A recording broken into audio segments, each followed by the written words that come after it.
a story that came out in the Fresno Bee.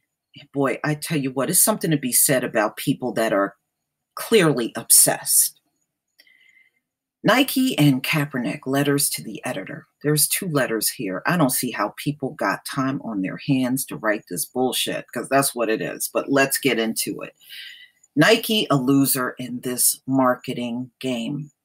So this is a letter written by Bill Atwood, Bass Lake. I've tried several times to call Nike Corp to express my opinion on their hiring of a man who lauds Castro, cop killers, and disdain for veterans and feels oppressed in a country that has allowed him to earn an extraordinary amount of wealth playing a game. No, this country did not allow him. He got there on his talent. He got there on his talent, and many of the people that write this stuff, they don't even have a fraction of that kind of talent. They just sit on the sidelines jealous. But let's get back to the letter. Once through to the Nike operator, I was transferred to a line where a representative would take my call. At that point, the tape message informed me that the line was busy, thanked me for calling, and disconnected the call. No chance to share my concerns. This all happened before 8 a.m.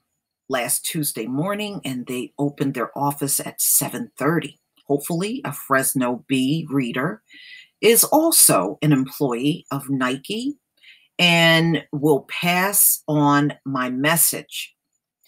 If it has a Nike swoosh on it, I won't buy it. Nike means victory in the Greek language. The Nike corpse seems to have snatched defeat from the jaws of victory. Didn't their sales go up 31%? I'm just saying. And didn't Kaepernick sell out his hashtag I'm with Cap shirt within hours after it went on pre-sale? Okay, well, if you say so, Bill Atwood, if you say so. Now let's get to this next one. This letter is just so loaded with stereotypes, it's not even funny. Black on black violence to issue. Actually, crime is down in the black neighborhood, and crime is rising in the rural area. That's where the biggest crime is in America now, in the rural area. But let's get into this stereotypical letter. Ron Manfredi states, a vast majority of police officers are fair and hardworking, but some are poorly trained.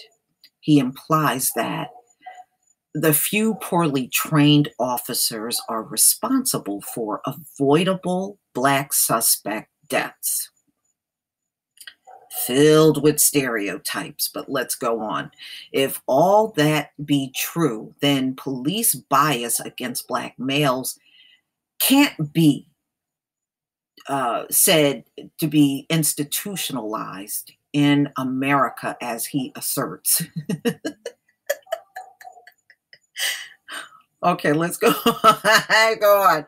In fact, a recent study of 10 large American cities by a black economist, and mind you, he doesn't tell you who this black economist is, from Harvard, indicated that cops were more likely to shoot at white than black suspects under similar circumstances. No, they aren't. And whenever we ask y'all to give those examples, you never do. You never give us the examples of all these white people that are being killed like black folks. We've asked you for this, and you have failed to deliver the goods. Every time we get you. No, you don't, because if you did, it would be in the news. It would be in the news a lot more. And again, I have listened to videos and saw y'all write that stuff in the comment section. And as soon as people say, show us examples, you never do. That says a lot right there. Those of us old enough to remember when racism was real and ugly in America are not hate-filled denigrators. Well, you're just denying racism. I mean, he's just denying it. Oh man, this man didn't do nothing but write out a bunch of stereotypes, y'all. But let's go on. We simply find it hard to square Colin Kaepernick's opinion about institutional racism and justice with the emergence, growth, and acceptance of Black people in business and the professions. We see Black actors, athletes, sports, and news commentators as accepted and, in many instances, admired fixtures of American life. No, they're not. No, they're not.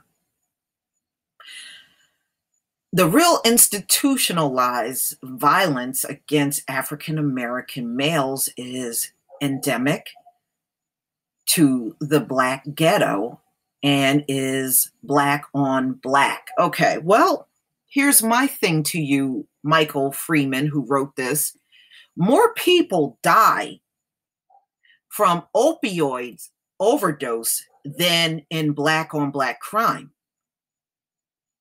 So, you know, you keep pointing at Black people's problems. You need to point those fingers back at yourself. More people die every single year in this country from drug overdose, opioids, heroin, fentanyl, than Black on Black crime. You have long surpassed us.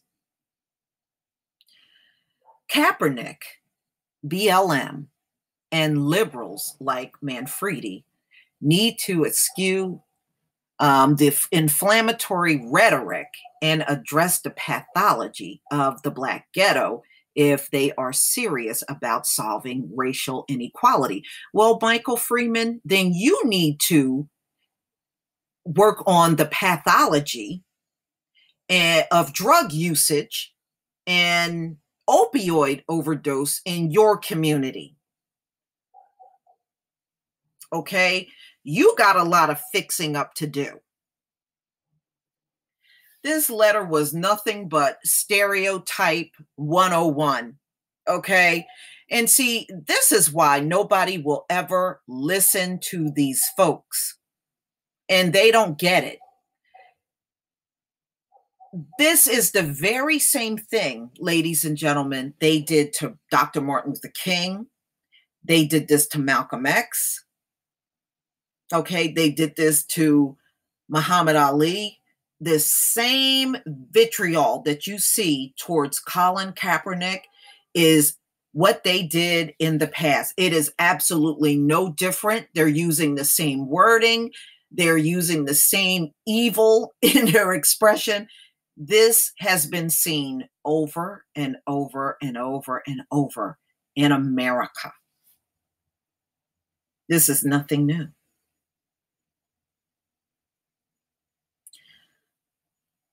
So, ladies and gentlemen, those letters ain't going to change anyone's mind. These folks have a serious inability to see that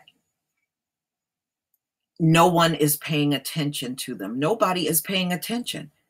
You know, Nike is not going to get rid of Colin Kaepernick.